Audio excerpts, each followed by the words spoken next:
Every animal has a story. Sadly, throughout their Costa Rica trip, Gabi, Kasla, and Caro have encountered many heartbreaking stories of animals abused at the hands of humans. Today may be their hardest day yet, as they meet the animals at Alturas Wildlife Sanctuary. Both monkeys were tied with a rope around their neck to a stick in somebody's yard for more than 20 years. How low human beings have gone treating animals.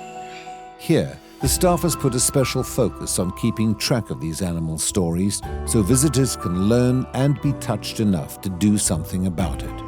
I just wish it could change. It could change.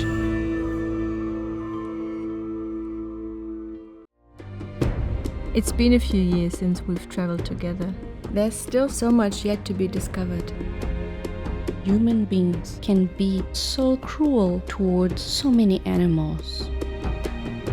When you have the opportunity to look into their eyes, to know their stories. Animals that are rescued here can be released into the wild again, where they're really meant to live. I hope people get inspired and treat animals with more care and respect.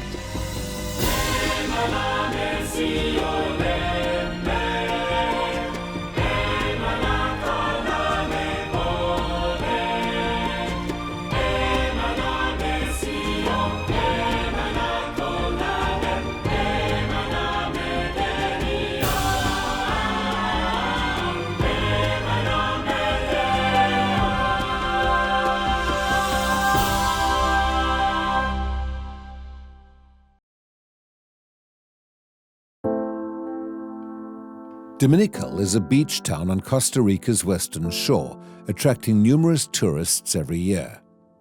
And that's one target audience the Alturas Wildlife Center wants to reach, with its messages about the harmful effects of the wildlife pet trade. Mike Graber, the director and founder, has been volunteering in animal rescue for more than 40 years. And there are few things he loves more than when a child walks into his animal sanctuary tucked under the forest trees among the calls of wild toucans. So my personal vision is to try to inspire the young ones. And whenever I get a kid in here, I work hard at trying to make sure that their interest is piqued. And when they walk out the door, many times they tell me, I'm going to be a veterinarian. And when that happens, it just warms my heart. Mike's sanctuary, Alturas, is the next stop for Gabi, Kasla, and Caro as they travel through Costa Rica. It's been a memorable trip so far. All the impressions, they just float in the rain, don't they? All Definitely. the animals we've seen All and the the stories. Yeah, Definitely. yeah. But I think we're going to get some great stories today as well. The girls have also been enjoying the local cuisine, which includes eating rice and beans for breakfast almost every morning. I had it twice yesterday for lunch. The waitress asked me, do you want ice cream? Ice cream, if I can have rice and beans. No. No, thank you. And he was like, are you on diet? No, rice and beans is better than ice cream. Rice and beans is a very nutritious meal for a human, but as our three adventurers will find out later, it played a devastating role in the life of one monkey.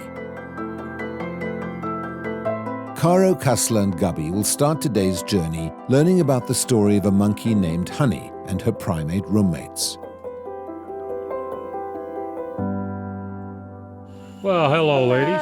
Hello. Welcome to Alturas Wildlife Sanctuary. Thank you. My name's Mike. I'm going to be your tour guide today. Our mission here at Alturas is to get these creatures back into the wild. So we accept them, get them well, and hopefully we get them back to the wild.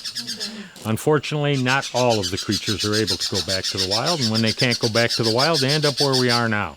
This is the sanctuary. This is where creatures that can never go back to the wild are going to live their lives.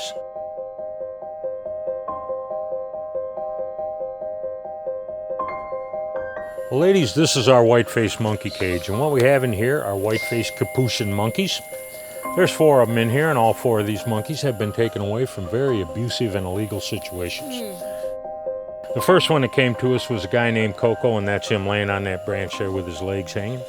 This monkey was taken as a baby for a pet, tied to the side of somebody's house on 6 feet of rope, never given food, water, protection from sun, or protection from rain, and would certainly have died very quickly had not the Costa Rican government rescued him and brought him to me. But why do people, keep it and don't feed it? That's a very good question. Many people are captivated with the idea of wild pets. It's always a bad idea.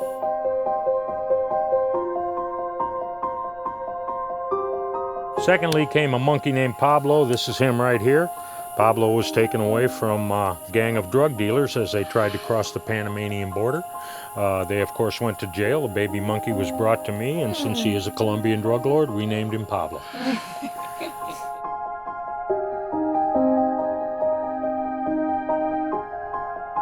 Next came a little monkey named Honey, and that's her sitting up there on the branch.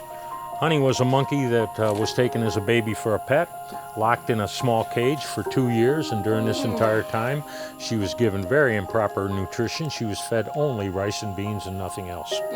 When this monkey came to us, it was in very sad condition. It had no energy, its fur had fallen out, it was skin and bones, all from this improper diet.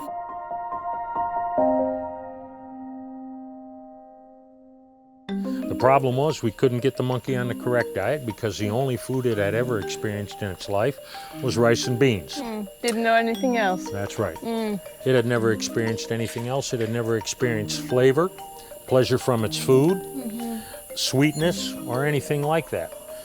So when it finally did take its first bite of banana, it was sensory overload for this monkey. And within minutes, this monkey was stuffing down the banana with both hands. It had banana smeared all over its face, across the top of its head. And Bathing in it. and then that's when the first sugar rush of its life ever hit. And the monkey started running around in circles with 2 handfuls of banana, desperately looking for a place to hide that banana from its other monkey counterparts. Delicious.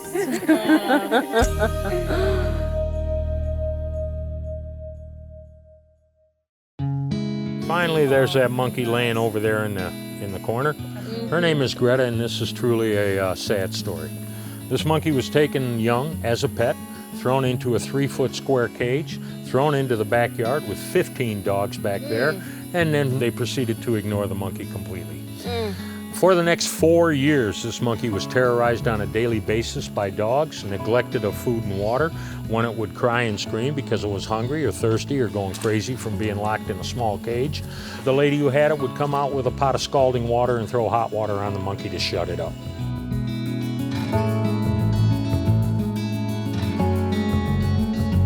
Now, when the monkey arrived here, it arrived in a very bad mental state.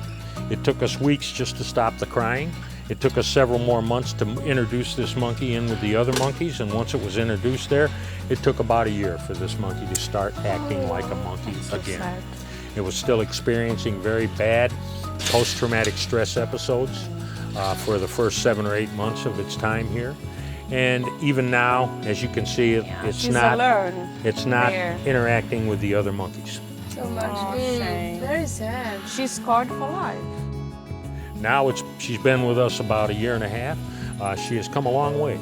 She's actually been seen playing. And when a wild animal that you have in a cage plays, you know everything is right. Right. So she still has a way to go. She has a way to go. She'll be working on getting better her whole life. But as you can see, these other 3 monkeys are here playing. She wants to. She doesn't know how. She's still afraid.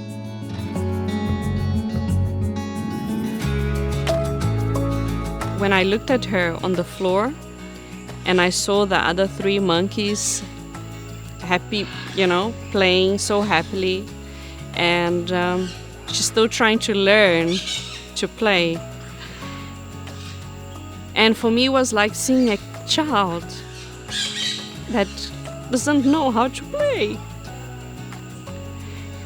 and still learning, like lost her childhood. For me, it was so sad because a monkey is such a playful animal. Imagine a monkey that can't play anymore. For me, it was just so sad.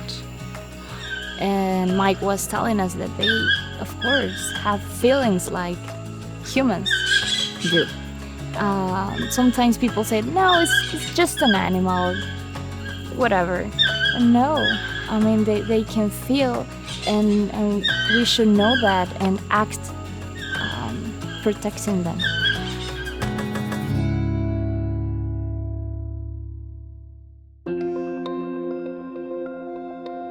Another animal that loves to play and move freely is the spider monkey. Their long arms give the illusion they are gliding through the air.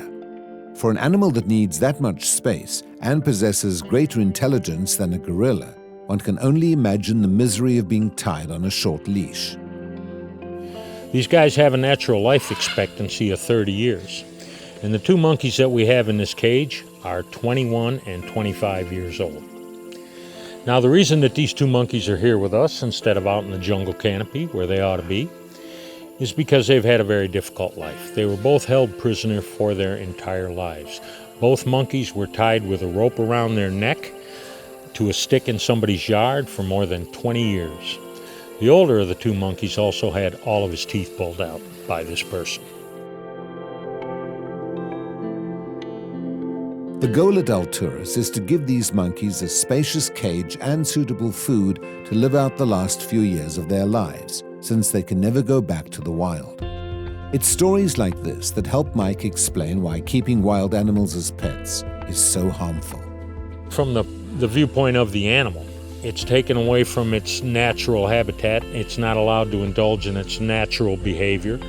And once you've done that, after a certain point, this animal can never go back to the wild. So if you're not a responsible person that knows how to care for the animal correctly, then it's going to suffer.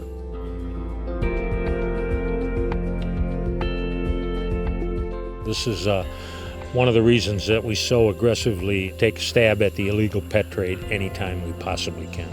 These animals belong in the wild, and as I've already said, our mission is to get them into the wild. And unfortunately, a huge amount of the creatures that come here can't go back to the wild as a result of over-domestication.